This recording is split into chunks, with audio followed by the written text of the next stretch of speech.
একজন টিচার আমাকে বলেছিলেন, প্রভু আমাদের ধর্মে এত মাইক বাজিয়ে এত হইচই করে এত কীর্তন করার দরকার,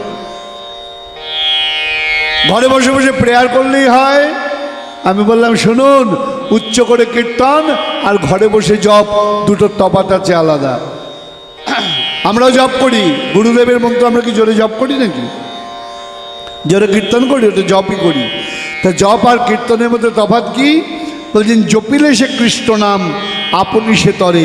তুমি যে জপ করছো নিজের জন্য, অন্যের কল্যাণ হচ্ছে কি? আমি মজা করে বলেছি, বাড়ির সিকিউরিটি গার্ড আর border security guard. Border security guard কোথায় আছে? আমাদের বনগাঁয়, বলতে হয় না। আমাদের কলকাতার ফ্ল্যাটে আমাদের সিকিউরিটি গার্ড আছে, যখন ঢুকি টুপি পরে থাকে, স্যালুট করে, মায়না দেওয়া হয়, আমরা বেতন দিই। তা সিকিউরিটি গার্ডের কাজ কি? ওই ফ্ল্যাটের মধ্যে যেন চুরি টুরি না হয় সেগুলো খেয়াল করা। ওই 1 মাইল দূরে কারুর বাড়িতে চুরি হলেও কিন্তু ভুলেও যাবে না। এবার বলুন, সম্মান কার বেশি, প্রাইভেট সিকিউরিটি গার্ডের না বর্ডার সিকিউরিটি গার্ডের? কারণ বর্ডার সিকিউরিটি গার্ড জাতিকে রক্ষা করে।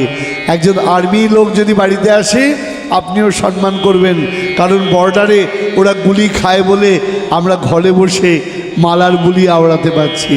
যদি তারা গুলি না খেত, আমরা ওই জপ কীর্তন করতে পারতাম না। তাহলে তাদের দাম আছে। তাহলে কি হলো?